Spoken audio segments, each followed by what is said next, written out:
Tunnel वाली चुड़ैल। रात का समय था। सड़क पूरी सुनसान थी।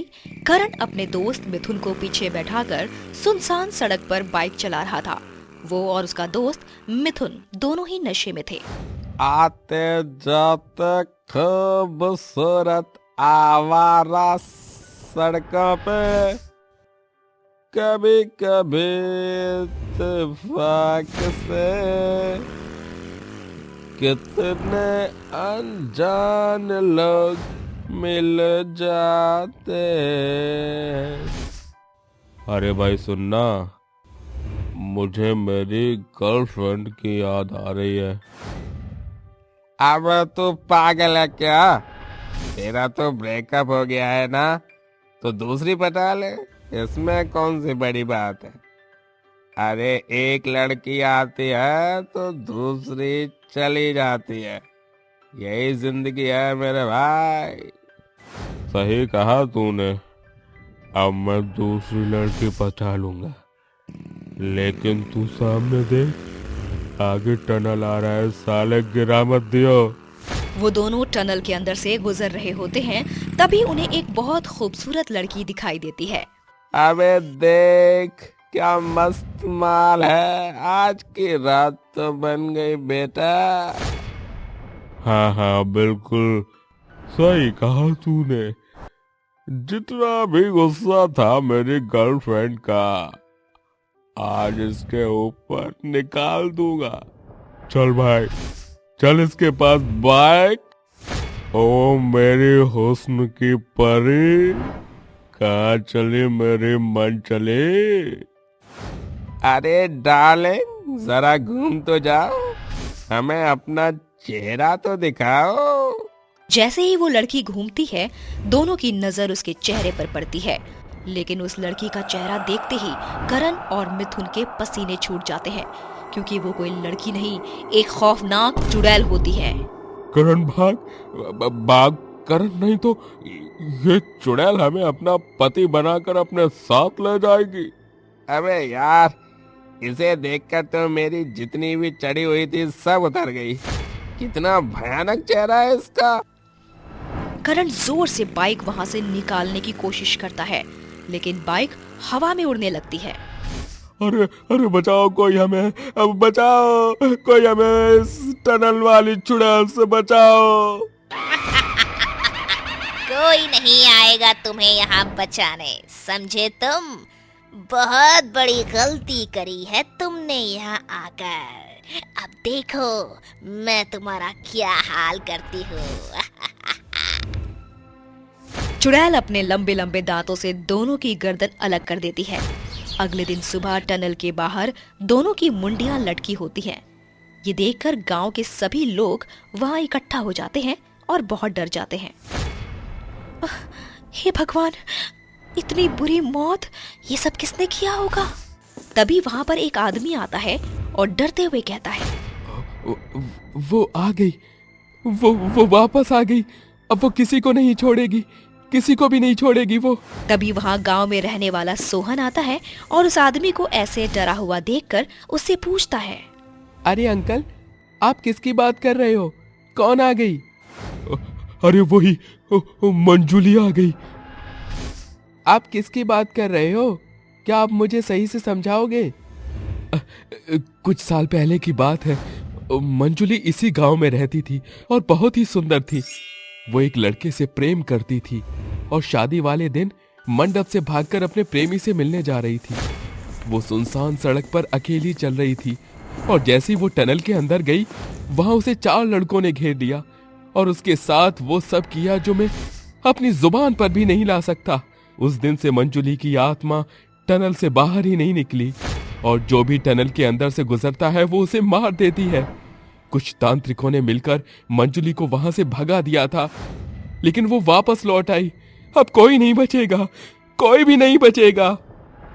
उस आदमी की बात सुनकर गांव के सभी लोग डर के मारे कपकपाने लगते हैं। अरे क्या अंकल, लोगों को डराने के अलावा और कुछ नहीं आता क्या आपको? बेफालतू में ही लोगों के अंदर डर डाल रहे हैं आप। सोहन उस आदमी की बात पर विश्वास नहीं करता और वहां से चला जाता है, लेकिन टनल वाली चुड़ैल किसी को भी नहीं छोड़ रही थी। वो हर रोज रात को किसी न किसी का शिकार करती थी। एक दिन रात को सोहन उसी टनल के बाहर खड़ा होता है। क्या ऐसा भी हो सकता है कि इस टनल के अंदर कोई चुड़ैल है? मुझे तो ऐसा बिल्कुल भी नहीं लगता। क्या पता अंदर कोई चुड़ैल हो ही ना और कोई गांव वालों को मारकर अपना खौफ जमा रहा हो। सोहन ये सब सोचकर जानबूझकर अंदर जाता है, जिसके बाद उसे पूरी टनल सुनसान दिखाई देती है। चारों तरफ सन्नाटा होता है। वहीं दूसरी तरफ सोहन को टनल की दीवारों पर खून के कई सारे निशान लगे हुए दिखाई देते हैं, जिसे देखकर वो कहता है, लोगों ने भी बेकार का डर बना रखा है। देखो जरा इन दीवारों को, साफ पता चल रहा है कि इन दीवारों पर किसी ने लाल रंग से छींटे मार दिए हैं, जिसे गांव के लोग खून समझ रहे हैं। सोहन टनल के अंदर अकेला चलता हुआ काफी आगे आ जाता है।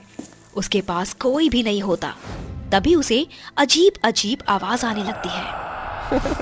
अरे देखा, मेरा शक सही था। अभी तो यहाँ कोई भी नहीं था। अब ये आवाज कहाँ से आ रही है? लगता है कोई छुपकर मुझे देख रहा है। कौन है यहाँ? अगर कोई है तो सामने आओ। कहाँ गई अब टनल वाली चुड़ैल? देखो मैं तुम्हारे लिए यहाँ आया हूँ। अब आओ ना, मुझे मार के दिखाओ। ये कहते हुए वो आगे बढ़ रहा होता है। तभी पीछे से कोई उसके कंधे पर हाथ रखता है।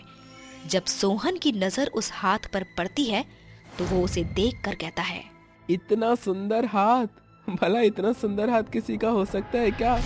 मुझे तो विश्वास ही नहीं होता। पीछे मुड़कर देखो, विश्वास हो जाएगा। जैसे ही सोहन पीछे मुड़कर देखता है, उसे एक बहुत ही भयानक चुड़ैल का चेहरा दिखाई देता है, जिसे देखकर उसके पैरों तले जमीन खिसक जाती है। उसके पैर थर थर कांपने लगते हैं। उसके पूरे शरीर के पसीने छूट जाते हैं। तुम कौन हो? मेरा नाम है मंजुली। चुड़ैल का नाम सुनते ही सोहन बुरी तरह कांपने लगता है और वहां से भागने की कोशिश करता है, लेकिन चुड़ैल अपने लंबे हाथों से उसे भागने से रोक लेती है। क्यों रे? अभी तो मेरा नाम लेकर मुझे पुकार रहा था। अब क्या हुआ? मेरे सामने आते ही भागने लगा। तुझे तो मैं कहीं नहीं जाने दूंगी। मंजुली मुझे छोड़ दो, मुझे माफ कर दो। मुझसे बहुत बड़ी भूल हो गई। तुझे नहीं पता मैं इस टनल से निकलने वालों का क्या हाल करती हूँ, और तूने तो मुझे ललकारा है। तुझे ऐसे कैसे जाने दूंगी? चुड़ैल उसे अपने बड़े बड़े नुकीले दांतों से खाने ही वाली होती है। इतने में वहाँ एक आदमी कई सारे तांत्रिकों को लेकर पहुँच जाता है। वो सभी तांत्रिक मंत्र पढ़ रहे होते हैं। ये सब क्या कर रहे हो तुम? ये सब क्यों बोल रहे हो? क्या क्या पढ़ रहे हो तुम लोग अपने मुंह में? मुझे इस मंत्र से बहुत परेशानी हो रही है। मैं कहती हूँ चुप हो जाओ। सभी तांत्रिक बाबा मिलकर मंत्र पढ़ते जा रहे होते हैं और वही धीरे धीरे मंजुली कमजोर होती जा रही थी। जैसे ही तांत्रिक बाबा आखिरी मंत्र पढ़ते हैं, मंजुली का शरीर जलने लगता है और वो वहीं भस्म हो जाती है। अंकल मुझे माफ कर दो। मैंने आपकी बातों पर विश्वास नहीं किया। मुझे अपनी गलती का बहुत पछतावा हो रहा है। बेटा, बड़े कभी भी गलत नहीं कहते। उनकी बातों का विश्वास करना चाहिए, क्योंकि वो हमेशा भलाई की ही बात करते हैं। सोहन उस आदमी की बात बहुत अच्छे से समझ जाता है। वहीं दूसरी तरफ वो आदमी तांत्रिक बाबाओं से कहता है, आज अगर आप लोग सही समय पर नहीं पहुंचते तो शायद बहुत बड़ी अनहोनी हो जाती। चिंता मत करो, अब इस गांव से मंजुली की आत्मा हमेशा हमेशा के लिए चली गई है। उस दिन के बाद से गांव वाले उस टनल से सुबह शाम आराम से निकलते हैं और किसी को कोई खतरा भी नहीं होता। गांव वाले उस टनल का नाम मंजुली टनल रख देते हैं।